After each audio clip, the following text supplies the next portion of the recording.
Ser um inimigo da América pode ser perigoso, mas ser um amigo é fatal. Essa frase foi falada por Henry Kissinger, que é uma pessoa que conhece bastante, né, o Estado americano por dentro. Ele conhece bastante o funcionamento lá. E essa frase continua sendo extremamente pertinente, né? Até hoje a gente pode ver com tudo que vem acontecendo recentemente, né? Mas um fato em destaque eu quero destacar aqui, que é o assunto do vídeo de hoje, tá? Apesar do New York Times ainda chamar de mistério, americanos, né, eles executaram uma operação marítima ultra secreta que foi mantida em segredo até recentemente.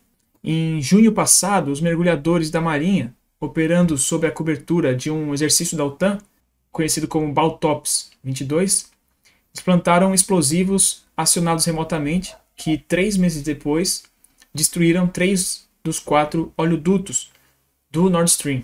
Essa informação foi trazida por um respeitadíssimo jornalista, né, americano, um repórter investigativo, né, chamado Seymour Hersh, né, que já foi premiado várias vezes, né, e ele foi responsável pela divulgação de vários eventos importantes e polêmicos até, né, sendo o principal deles, né, inclusive o que deu esse destaque todo para ele, que ele foi quem revelou para o público geral, né, o massacre de My Lai no Vietnã, tá?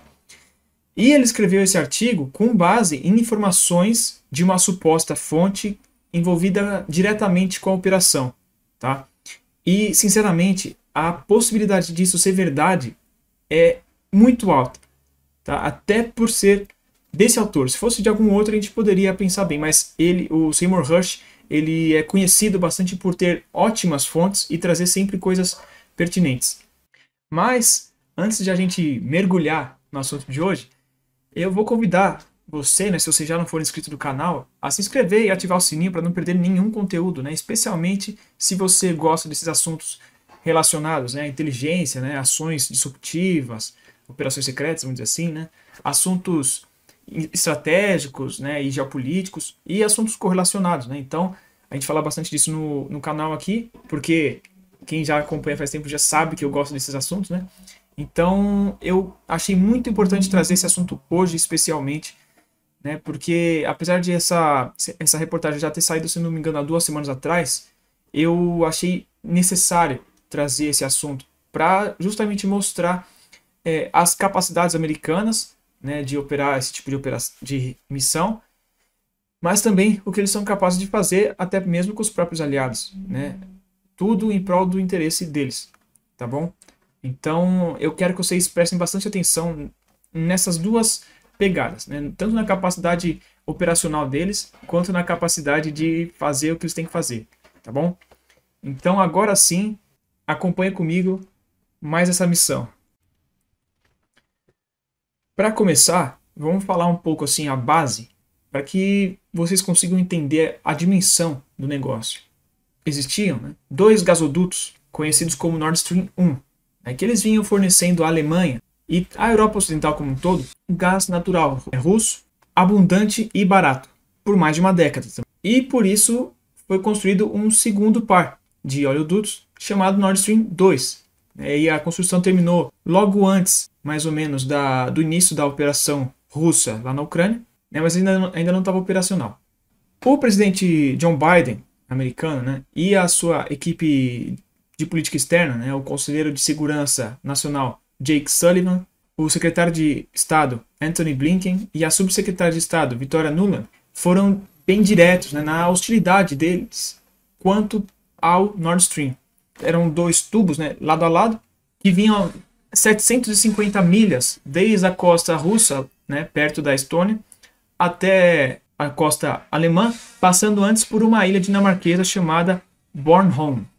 A rota direta, que evitou qualquer necessidade de transitar pela Ucrânia, foi uma bênção, na verdade, né, para a economia alemã, que desfrutou de uma abundância de gás natural russo barato, né, o suficiente para operar suas fábricas e aquecer as residências, né, enquanto permitia os distribuidores alemães que eles vendessem o excesso desse gás para o resto da Europa.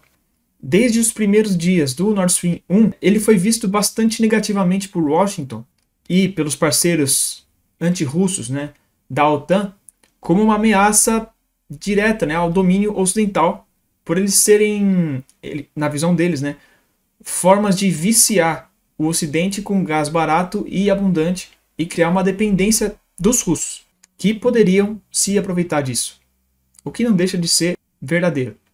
Os Estados Unidos, eles tinham mesmo que temer, né? Eles tinham mesmo que se preocupar com isso, né? O Putin, ele tinha uma importante fonte de renda, né? E a Alemanha, né, e o restante da Europa Ocidental se tornaram realmente viciados nesse gás natural baixo e abundante, né, que era fornecido pela Rússia, enquanto ele diminuía a dependência europeia dos Estados Unidos.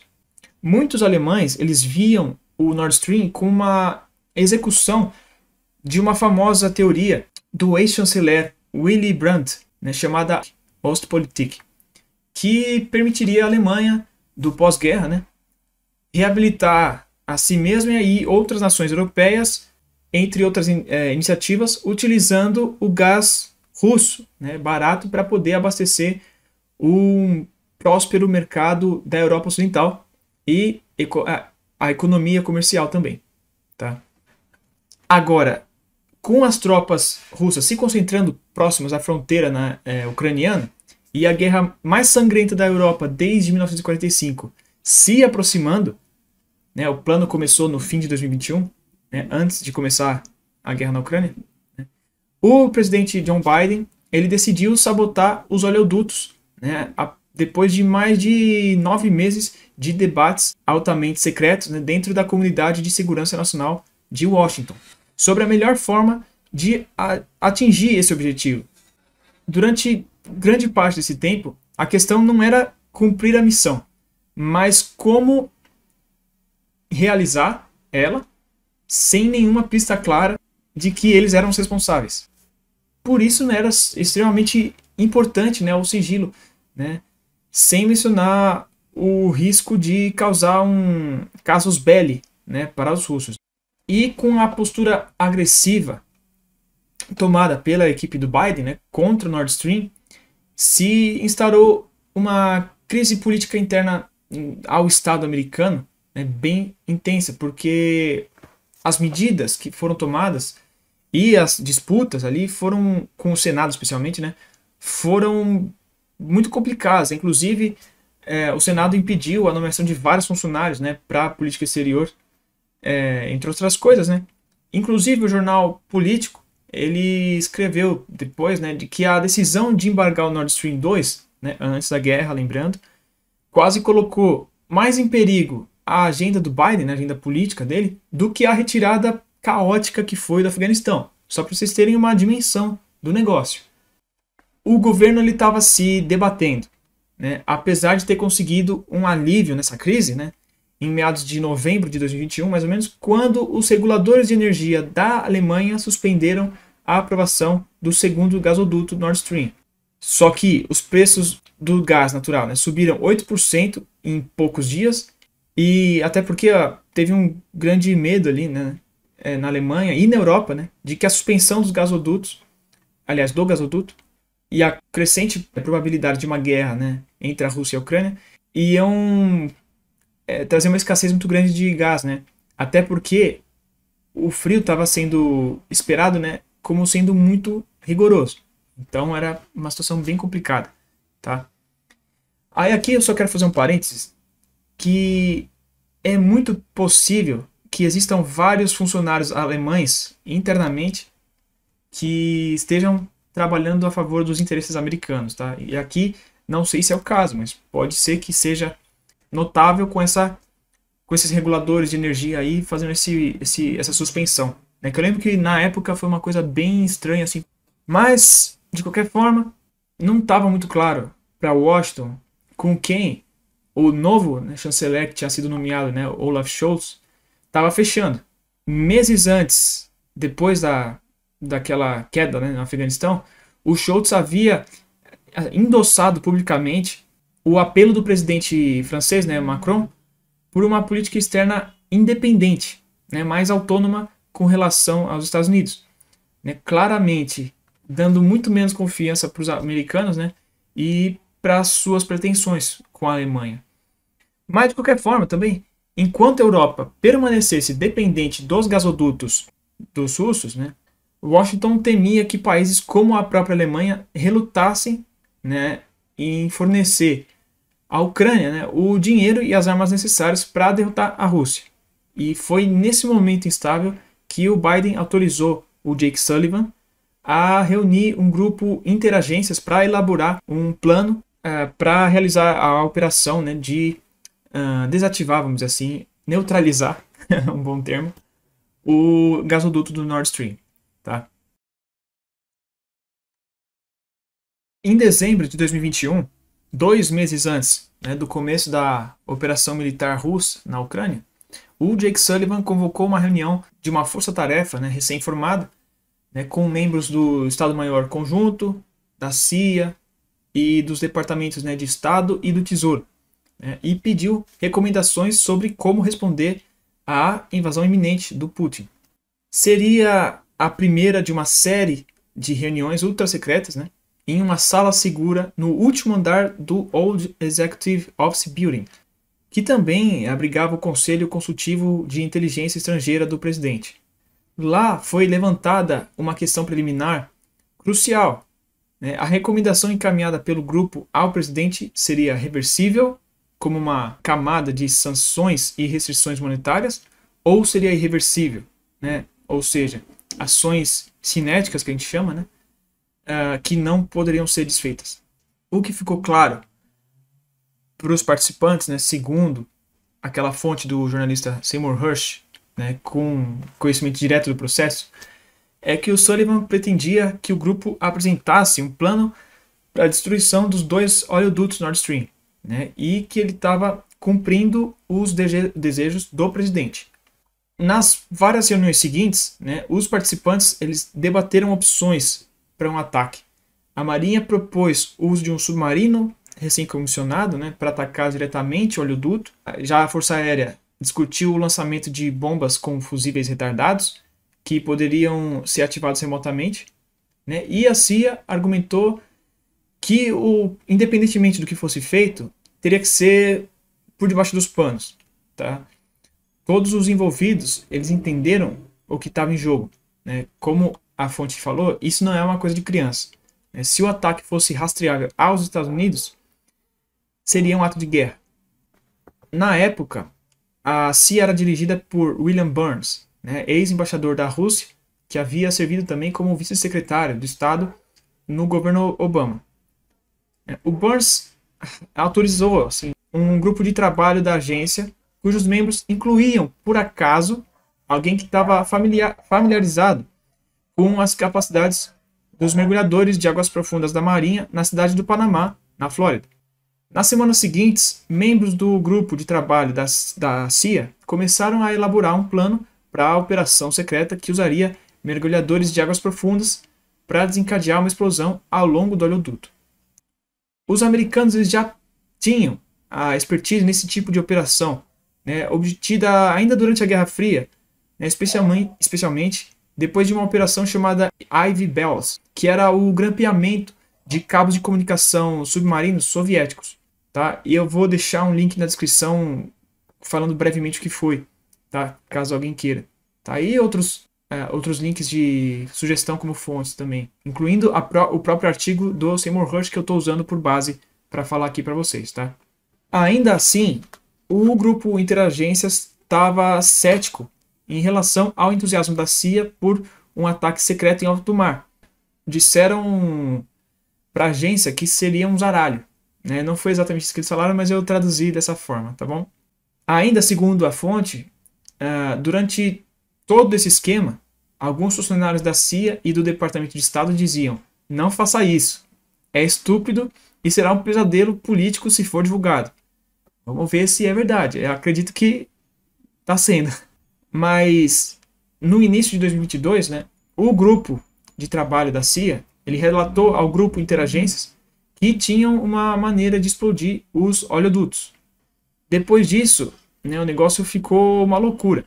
Né? Em 7 de fevereiro, menos de 3 semanas antes da aparentemente inevitável invasão russa da Ucrânia, o Biden se reuniu no seu escritório, né, na Casa Branca, com o chanceler alemão Olaf Scholz, que depois de algumas oscilações, vamos dizer assim, estava mais firmemente no time americano, pelo menos pelo entendimento americano. Tá?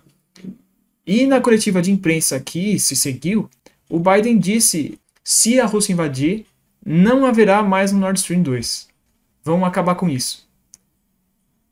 20 dias antes, a subsecretária Nuland, né, passou basicamente a mesma mensagem em uma reunião do Departamento de Estado, que ela respondeu uma pergunta feita durante a coletiva, né, que ela disse: se a Rússia invadir a Ucrânia, de uma forma ou de outra, o Nord Stream 2 não avançará. Vamos pensar aqui um pouquinho, né? Vários dos envolvidos no planejamento da missão ficaram malucos, né, com o que eles consideraram ser uma referência indireta, né, ao ataque, mas estão quase falando, a gente vai atacar, né? Na hora, as pessoas não souberam muito, tipo, o que será que eles estão falando, mas eles falaram na cara, praticamente, hoje, a gente sabendo, né, que eles falaram: a gente vai atacar, né? Vamos fazer uma operação e vai explodir. Agora imagina a cabeça do pessoal que estava fazendo tudo secreto pra caramba e ter um vazamento do próprio presidente. Complicado, né? O plano era que as opções fossem executadas após a invasão e não anunciadas publicamente. Biden simplesmente não entendeu ou só ignorou.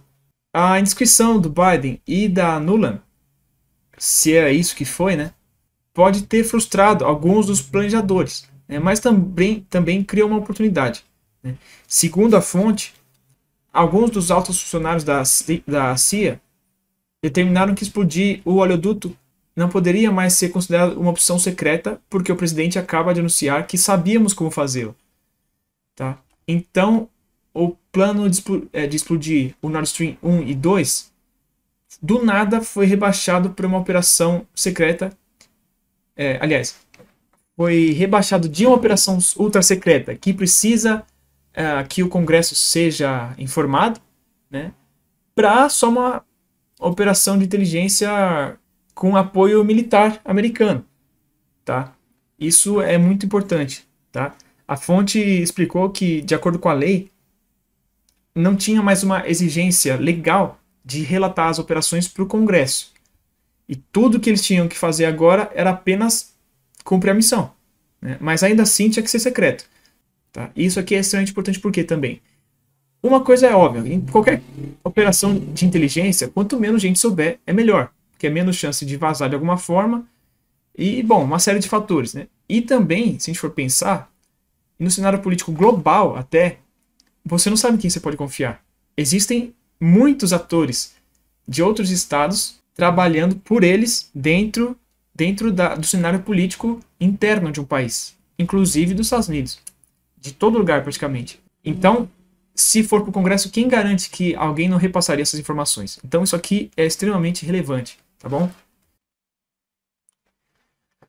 Nos últimos anos, né, com toda essa disputa entre Ocidente e Oriente, os militares americanos eles expandiram bastante, né, a presença deles na Noruega, tá, que tem uma fronteira que se estende por 1.400 milhas ao longo de todo o Oceano Atlântico, e ainda se junta, né, lá mais no norte com o Círculo Polar Ártico, né, com a Rússia também.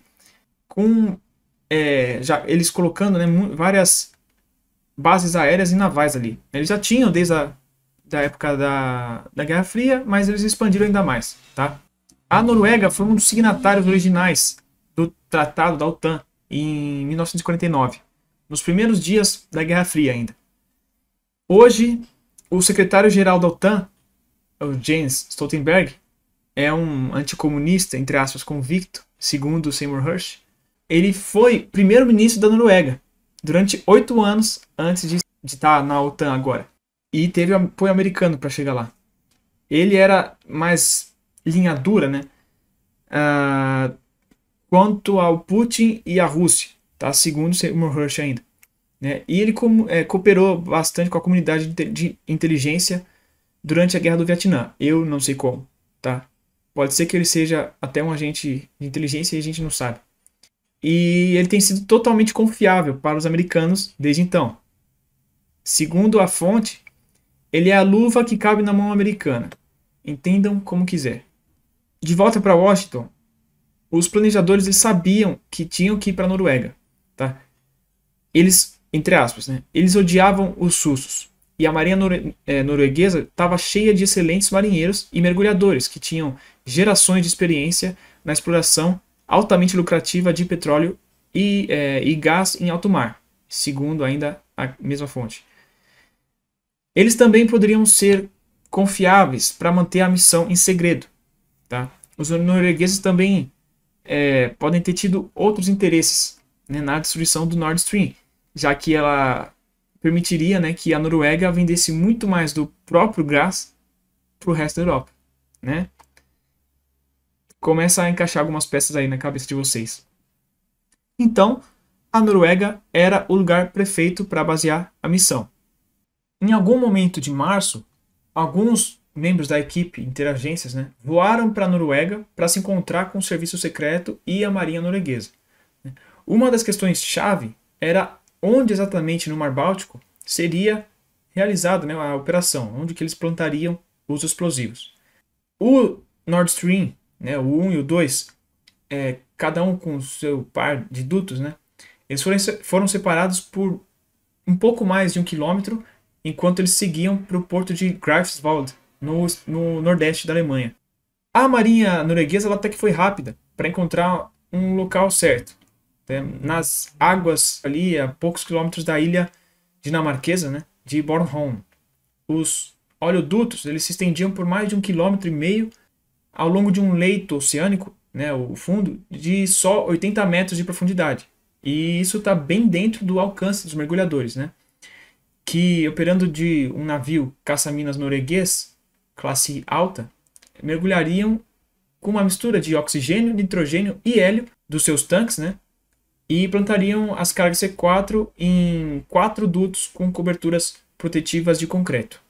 Seria um trabalho tedioso, demorado e perigoso, mas as águas de Bornholm elas apresentavam uma outra vantagem. Elas não têm grandes correntes de maré, né, o que tornaria, né, a tarefa de mergulhar muito mais difícil. Aqui entra o Centro de Mergulho e Salvamento da Marinha dos Estados Unidos, na cidade do Panamá, na Flórida. O centro tem treinado mergulhadores de águas profundas altamente qualificados há décadas que são empregados em todo o mundo, com a capacidade de limpar portos e praias de detritos, né, e munições não detonadas e também explodir plataformas de petróleo estrangeiras, sujar as válvulas de admissão de usinas submarinas, destruir eclusas em canais de navegação cruciais e etc. Tendo atualmente, né, como instrutores os operadores que participaram da operação Ivy Bells. Então, o centro foi o lugar perfeito para recrutar os melhores e mais discretos mergulhadores para realizar a missão. As escolas de alto mar da Marinha na cidade do Panamá, elas são vistas como um lugar indesejado, vamos dizer assim, pelos cadetes da Academia Naval, que normalmente eles querem a glória de serem SEAL, né, piloto de caça ou submarinista. Se for para se tornar um Black Shoe, né, que a gente pode até pensar parecido aqui com o nosso pé preto do exército, né, que é um pessoal convencional ali da marinha, né, de superfície, que sempre tem pelo menos um serviço em um contra-torpedeiro, um cruzador ou um navio anfíbio. Né. O menos glamouroso de todos é a Guerra de Minas. Né. Os mergulhadores nunca aparecem nos filmes, né, em Hollywood ou em jogos. Segundo a fonte, os melhores mergulhadores com qualificações de mergulho profundo são uma comunidade restrita, e apenas os melhores foram recrutados para a operação e instruídos a se preparar para serem convocados pela CIA em Washington. Os americanos e os noruegueses, eles já tinham a localização e os agentes, né, mas ainda tinha algumas coisas que eles precisavam se preocupar. Qualquer atividade subaquática em comum ali naquela região poderia chamar a atenção da marinha dinamarquesa ou da sueca, né, que poderiam denunciar. Os noruegueses eles foram fundamentais para resolver vários obstáculos ali. Né? Por exemplo, a marinha russa ela era conhecida por possuir tecnologia de vigilância capaz de detectar e acionar minas subaquáticas. Então, os artefatos explosivos americanos precisavam ser camuflados de modo que eles pudessem se misturar ao cenário natural, assim, para que os russos não percebessem, né? E isso exigia muito, né? Até, por exemplo, a adaptação para a salinidade da água ali, né? E os noruegueses conseguiram dar uma solução para isso. Tá? Os noruegueses também tinham uma solução para a questão crucial, né? Que era de quando a operação deveria ocorrer. Todo mês de junho, a Sexta Frota americana ela realiza um grande exercício da OTAN no Mar Báltico, envolvendo dezenas de navios aliados, né, de toda a região. O exercício atual, né, realizado em junho do ano passado, ele seria conhecido como Baltic Operations 22, né, ou Baltops 22. Os noruegueses propuseram que essa seria a cobertura ideal para plantar as minas. E os americanos eles forneceram um elemento vital, que era convencer os planejadores da Sexta Frota a adicionar, né, um exercício de pesquisa e desenvolvimento ao programa.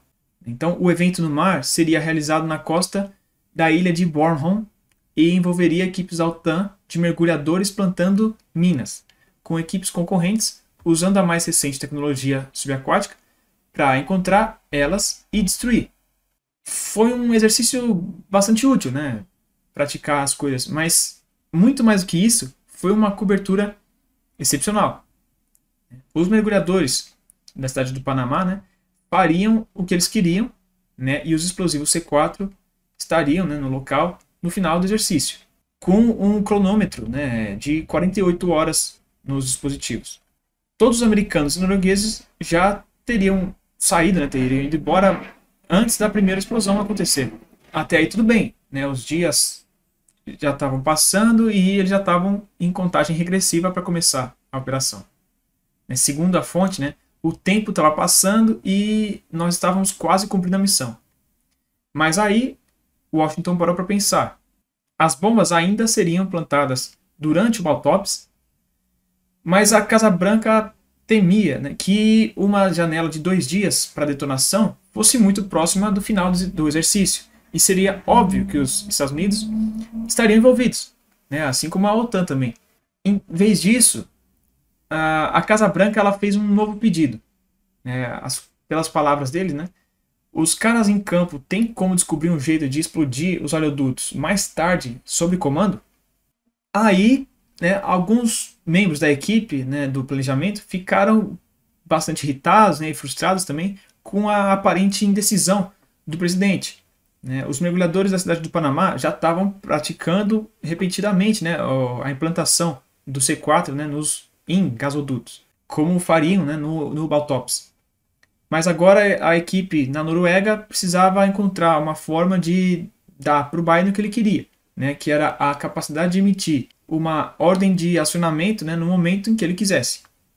Apesar de ter que fazer uma mudança assim, de última hora, ser algo natural para a CIA, trouxe também de volta algumas preocupações que alguns compartilhavam ali, né, sobre a necessidade e até a legalidade de toda a operação. As ordens secretas, né, do presidente também trouxeram de volta o maior dilema da CIA, na verdade, né, especialmente dos dias da Guerra Fria, aliás, da Guerra do Vietnã, que é fazer o que é ordenado pelo governo ou seguir as leis, né, ou então fazer o que é certo ou fazer o que é mandado, né, até a gente pensando também nas consequências das ações. Os americanos trabalhando na Noruega obedeceram, né, eles começaram a trabalhar nesse novo problema, né, como detonar remotamente os explosivos C4 com a ordem do Biden. Né. Era uma tarefa muito mais exigente do que o pessoal lá em Washington entendeu. Não tinha muito como a equipe na Noruega saber quando que o presidente iria querer apertar o botão. Né.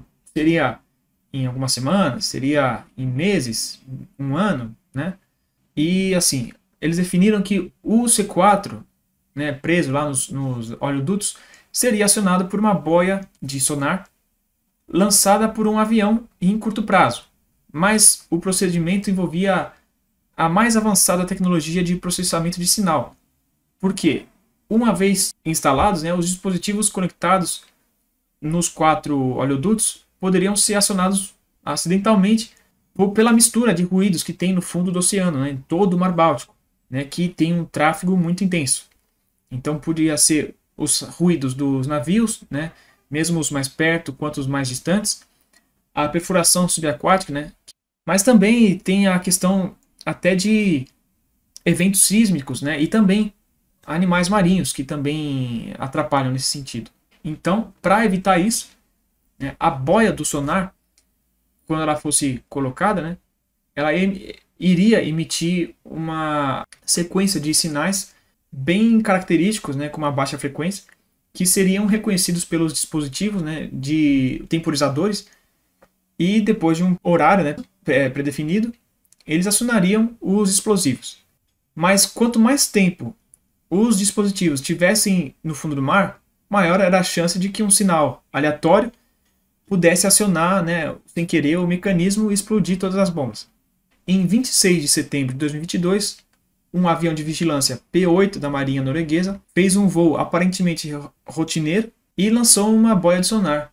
O sinal se espalhou debaixo da água, inicialmente para o Nord Stream 2 e depois para o Nord Stream 1.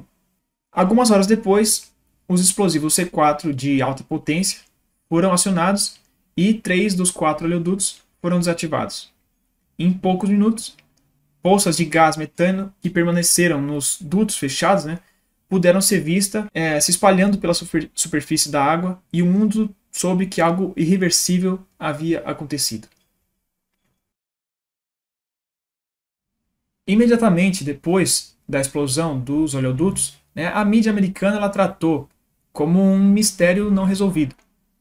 A Rússia foi repetidamente citada como a provável culpada pela mídia, né, pela explosão, mas sem que eles falassem algum motivo claro pelo qual os russos fariam esse ato de autossabotagem, né, além de uma simples retribuição pelo que eles tinham sofrido, né, de econômico, né, de ações econômicas por parte do Ocidente. Alguns meses depois, quando se soube que as autoridades russas elas vinham discretamente obtendo algumas estimativas para o custo do reparo dos oleodutos, né, o New York Times ele descreveu a notícia como complicadas teorias sobre quem estava por trás do ataque. Mas nenhum grande jornal americano investigou as ameaças anteriores aos oleodutos, né, feitas pelo Biden e pela Victoria Nuland. Embora nunca tenha ficado claro, né, por que a Rússia tentaria destruir seu próprio oleoduto lucrativo, né, uma justificativa mais reveladora para a ação do presidente, né, do Biden, veio do secretário de Estado Antony Blinken. Quando ele foi questionado em uma coletiva de imprensa em setembro sobre as consequências do agravamento da crise energética na Europa, ele descreveu o momento como potencialmente bom. Tá? Nas palavras dele, é uma tremenda oportunidade de remover de uma vez por todas a dependência da energia russa e assim tirar de Vladimir Putin a armação da energia como meio de avançar em seus desígnios imperiais. Isso é muito significativo e oferece uma tremenda oportunidade estratégica para os próximos anos. Mas, enquanto isso, estamos determinados a fazer tudo o possível para garantir que as consequências de tudo isso não sejam suportadas pelos cidadãos de nossos países, ou aliás, ao redor do mundo. Posteriormente, né, a Victoria Nuland ela expressou a satisfação dela com o fim dos oleodutos, testemunhando em uma audiência, né, do Comitê de Relações Exteriores do Senado americano, no final de janeiro agora. Ela disse para o senador Ted Cruz o seguinte: como você, eu estou, e acho que o governo também está, muito satisfeito em saber que o Nord Stream 2 é agora, como você gosta de dizer, um pedaço de metal no fundo do mar. Várias outras declarações, né, foram dadas sobre o assunto pelos americanos, né, como, por exemplo, o Departamento de Estado, dizendo que a alegação de Washington estar por trás, né, do incidente Nord Stream não é razoável e faz parte de desinformação russa. Aliás, um alto funcionário da defesa dos Estados Unidos disse que os Estados Unidos não têm absolutamente nada a ver com o vazamento do gasoduto Nord Stream. E o porta-voz da Marinha dos Estados Unidos declarou, né, também que a Marinha dos Estados Unidos estava pronta para fornecer o apoio e assistência em relação aos oleodutos Nord Stream. para os aliados e parceiros. Mas, segundo um outro funcionário do Estado americano, os militares dos Estados Unidos ofereceram assistência na investigação das rupturas, mas nenhuma assistência foi fornecida. Logo depois da explosão dos gasodutos, né, investigadores do FSB, né, da Rússia, com base em materiais do gabinete do Procurador-Geral da Federação Russa, abriram um processo criminal sobre um ato de terrorismo internacional. Isso pode significar também que eles já tinham alguma inteligência sobre o assunto. De qualquer forma, né, isso é para ser levado bastante a sério. E para a fonte que ajudou o Seymour Hersh, a única falha da missão, né, foi a decisão de fazê-la. A operação ela foi excelentemente conduzida, né, o que mostra a capacidade altíssima que eles têm de realizar operações desse tipo, né? E só foi descoberta realmente por conta do vazamento da informação por parte de um agente para o jornalista. Então, com isso, é também importante a gente notar o que isso representa. Ainda existem bons funcionários do Estado americano, né, que se preocupam verdadeiramente com o seu país e também com o mundo, né, em certa parte, porque eles ficaram consternados com a realização dessa operação, né, que poderia, e com agora a revelação dela, pode mesmo, né, escalonar gravemente as tensões e até diretamente o conflito, né, na Ucrânia, né, e mais ainda colocar em risco a própria integridade do seu país e também do mundo. Né. Com o escalonamento da guerra, isso pode atingir outros países, né, atingir muito mais pessoas pelo mundo, né. E justamente entendendo esse risco causado pelos Estados Unidos, vários países ficaram consternados, né, com a revelação do Seymour Hersh, né, e demandaram uma investigação profunda internacional, né, e isso é muito relevante, porque logo depois do incidente, né, várias coisas estranhas aconteceram, né, como, por exemplo, né, o impedimento inicial da participação da Alemanha nas investigações. E elas foram feitas só pelos Estados Unidos, pela Noruega, pela Suécia e pela Finlândia. Uma outra coisa também foi a esquiva dos ocidentais no Conselho de Segurança, né, ao assunto do Nord Stream, que não pôde ser discutido a tempo, né, segundo os russos. E o porta-voz do secretário-geral da ONU, né, o Stefan Dujarric, alegando que a ONU não tinha autoridade para investigar os incidentes do Nord Stream. Isso é muito curioso, porque sempre tem competência para investigar tudo. Agora, esse caso aqui, eles não tinham. Então, foi assim, foi muito claro esse tipo de coisa, né? Tanto que, em pouco tempo, o público mundial todo já sabia que tinha coisa estranha nessa história, né? E a narrativa da culpa russa não estava colando mais, né? Só para dar um exemplo, já em dezembro, o Washington Post fez uma publicação dizendo que nenhuma evidência conclusiva de que a Rússia está por trás do ataque ao Nord Stream. Alguns trechos dessa reportagem, que vai estar aqui na descrição também, fala que depois que as explosões no final de setembro danificaram gravemente os oleodutos submarinos construídos para transportar gás natural da Rússia para a Europa, os líderes mundiais rapidamente culparam Moscou por um ato descarado e perigoso de sabotagem. Com a aproximação do inverno, parecia que o Kremlin pretendia estrangular o fluxo de energia para milhões em todo o continente, né, um ato de chantagem, disseram alguns líderes, destinado a ameaçar os países a retirarem seu apoio financeiro e militar à Ucrânia. Mas agora, após meses de investigação, várias autoridades dizem, em particular, que a Rússia pode não ser a culpada pelo ataque aos oleodutos Nord Stream. Isso é importante, vindo de uma mídia que é muito, como eu posso dizer amigavelmente, muito suspeita quando ela fala algumas coisas, né? E se eles mesmos já estão falando esse tipo de coisa, né? Mas para piorar, depois da publicação da matéria do Seymour Hersh, assim, não tem como falar de outra forma, né? A bosta foi jogada no ventilador. Não tem como não falar assim, tá? Um membro da Bundestag, alemão, né, representando o partido Alternativa para a Alemanha, né, o Tino Schruppala, ele declarou: as suspeitas do vencedor do prêmio Pulitzer, que é o Seymour Hersh, devem ser investigadas. A potência número 1 da OTAN realizou um ataque contra a infraestrutura crítica vital de nosso país em águas europeias. Portanto, Pode se perguntar se a aliança garante segurança na Europa ou mais a coloca em perigo. A consequência seria a retirada de todas as tropas americanas. Todas as questões em aberto devem agora ser respondidas pelos comitês de investigação. O Bundestag tem o direito de saber quais conhecimentos o governo federal possui. Os funcionários do governo poderiam estar cientes do planejamento do ataque? Todas as conclusões das autoridades nacionais devem fluir juntas no Parlamento Europeu. Os Estados europeus não devem tolerar tal interferência violenta. Menos ainda estão autorizados a participar.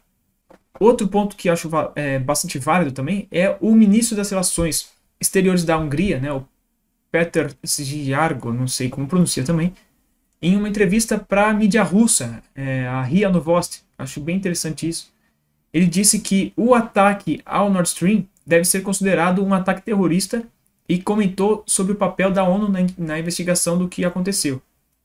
E ainda também, bem válido a gente perceber, o senador dos Estados Unidos, Mike Lee, ele postou no Twitter dele, né? Estou preocupado por não poder descartar imediatamente a sugestão de que os Estados Unidos explodiram o Nord Stream. Eu verifiquei com um monte de colegas no Senado e entre aqueles que perguntei, nenhum foi informado sobre isso. Se for verdade, temos um grande problema. Os Estados Unidos, eles temiam, né, que houvesse um afastamento europeu do conflito ucraniano. Né? Basicamente, a facção franco-germânica, posso dizer continental, né, que eu já comentei em outros vídeos sobre isso, e, consequentemente, não apenas uma derrota política, né, mas também um agravamento das capacidades materiais até diretas para o conflito, e pior ainda, né, dividir nitidamente a OTAN. Agora, com a revelação desse verdadeiro ataque, né, contra a Alemanha, a situação está bem crítica, né, especialmente se for confirmada a veracidade, né, para os membros do Estado alemão. Segundo aquela reportagem do Washington Post, né, um funcionário europeu, ele disse que a justificativa de que foi a Rússia que atacou os oleodutos, né, nunca fez sentido para mim, como para muita gente não. Quase um mês antes da ruptura, a gigante energética russa Gazprom interrompeu os fluxos no Nord Stream 1, horas depois que o G7 anunciou um teto do preço para o petróleo russo, uma medida destinada a prejudicar o tesouro do Kremlin. Durante o longo mandato de Putin, o Kremlin usou a energia como instrumento de alavancagem política e econômica, empregando a ameaça de cortes para forçar os países a cumprirem seus objetivos, disseram autoridades. Não fazia sentido que a Rússia abandonasse essa influência. E mais figuras da comunidade internacional pediram uma investigação sobre as explosões nos oleodutos, né? O que, segundo alguns observadores, né, reduziu significativamente a dependência energética da Europa em relação à Rússia e aumentou a influência dos Estados Unidos sobre os países europeus em meio ao conflito Rússia-Ucrânia. Também aumentando bastante, né, o acesso ao mercado europeu do gás liquefeito americano e de outros países como a própria Noruega, como eu já falei. O ataque também deixou a comunidade internacional muito preocupada com as infraestruturas transnacionais, né, que geralmente são poupadas nesse tipo de situação, mas que agora, com a prerrogativa do Nord Stream, ficaram vulneráveis. Né?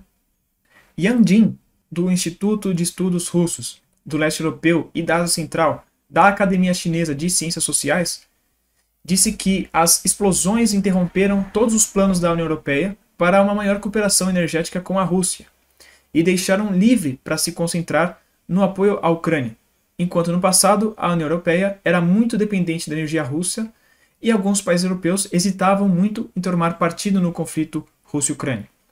As explosões também trouxeram perdas econômicas dramáticas e intensificaram a crise energética nos países europeus e aumentaram drasticamente o custo de vida dos habitantes locais. Ele acredita que as explosões podem ser ruins para a Rússia e para a Europa, mas muito boas tanto para os Estados Unidos como para a OTAN, tá? Já que os Estados Unidos expandiram, né, com sucesso sua influência no continente e amarraram mais países europeus à sua carruagem, né, escalando e prolongando o conflito Rússia-Ucrânia, o que já falamos aqui no canal, que pode ser muito benéfico, né, para os americanos, mas mais precisamente a sua indústria de defesa e o Estado profundo, né? O Deep State americano. Então é isso, pessoal. Eu sei que é muita coisa que eu trouxe, muita informação, né, e que o vídeo ficou um pouco longo. Mas eu achei extremamente relevante trazer isso para vocês, né? Porque eu acho que vocês concordam comigo que com essas informações todas, a gente tem muito a pensar sobre várias declarações que são dadas, né? Tanto pelo governo americano, né? A gente entender que não dá para acreditar muito, não só nos americanos, na verdade, né? Faz parte da diplomacia você ter que entender o que está por trás do que se fala, né? Mas, bom, eu vou tentar não resumir, não me alongar demais, mas com esse caso todo, a gente pode aprender muito, não só na execução de operações, mas também nessa questão toda, né, do tudo que tem a ver aqui que eu falei, né, a gestão das operações, a questão política por trás, tem uma série de fatores a serem levados em conta, tá? E nem sempre é dessa forma que a gente viu dessa operação, mas dá um bom panorama de como funciona.